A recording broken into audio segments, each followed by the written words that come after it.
What's up, everybody? I'm back at y'all with another video. Now, for this one, I am revisiting Bride of Chucky.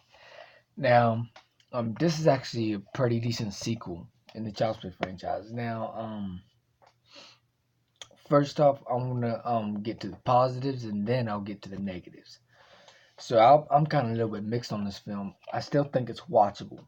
You know, it ain't a bad Chucky movie.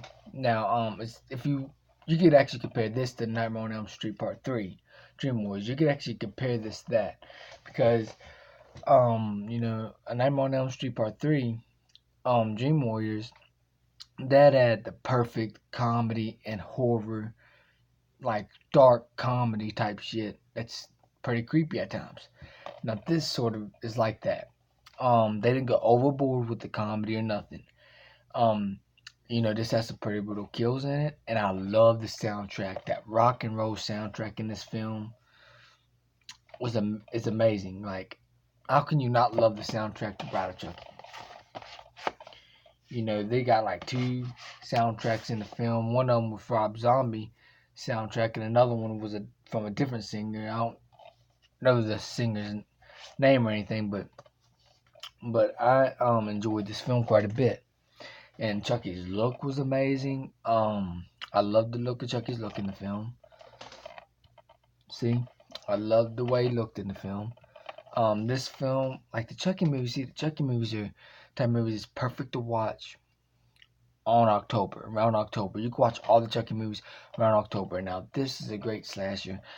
Chucky's a great slasher horror icon, and he don't get enough credit. He don't get as much credit as he should.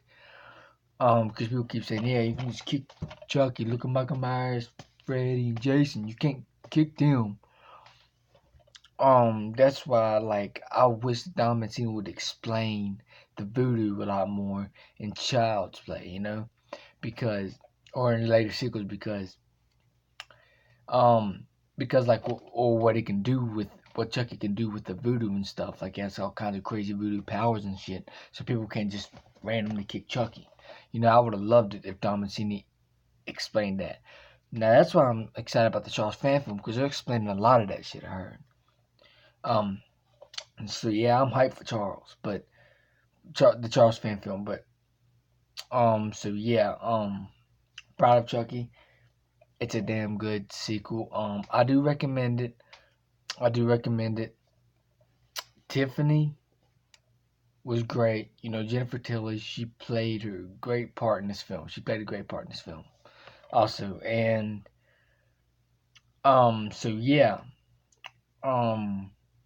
now let's get to the negatives.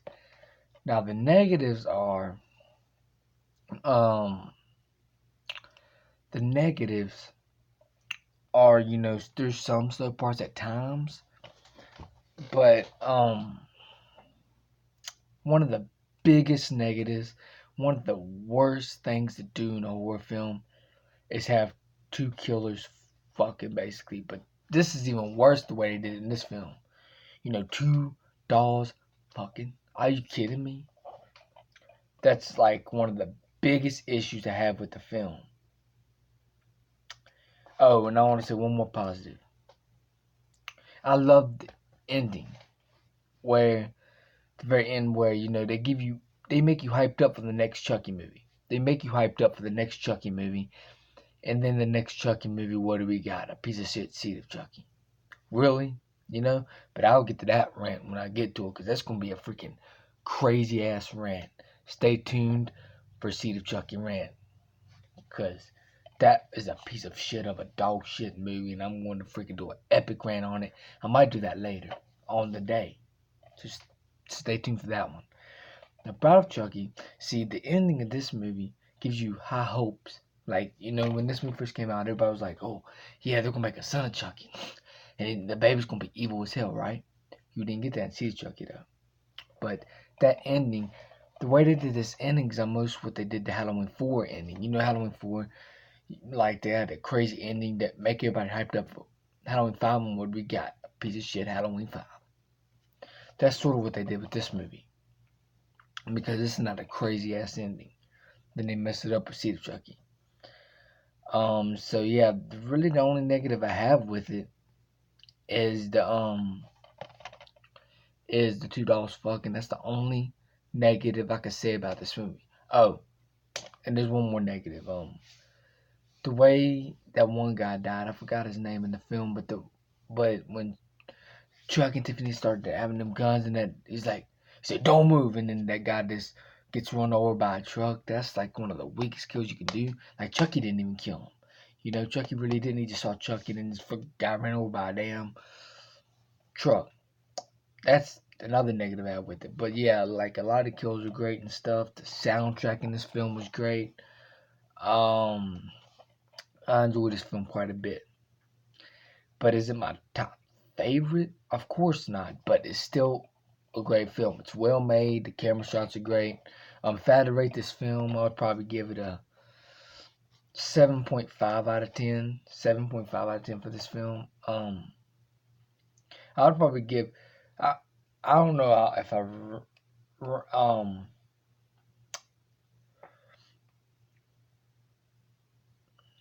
I would probably give Child's Play 3 a 8 out of 10. But yeah, I don't think I gave Child's Play 3 a score. I probably did. I don't know, but if I did, it was probably around 7 out of 10 or 7.5. I don't know. I don't remember. But yeah, like just in case I don't remember, because the more I thought about Child's Play 3, it's like a 7.5 to me. And this film is like a 8 out of 10. I'll give Bride Chucky 8 out of 10. Bride Chucky deserves 8 out of 10. I can't talk right now. 8 out of 10. So yeah, I'll give Bride Chucky 8 out of 10. So yeah, I guess that's it for this video. If you enjoyed this video, please hit the like button, please subscribe and share. I got some more videos coming, so keep a lookout. Peace out. Hope you enjoyed this video, and I'm out. Peace.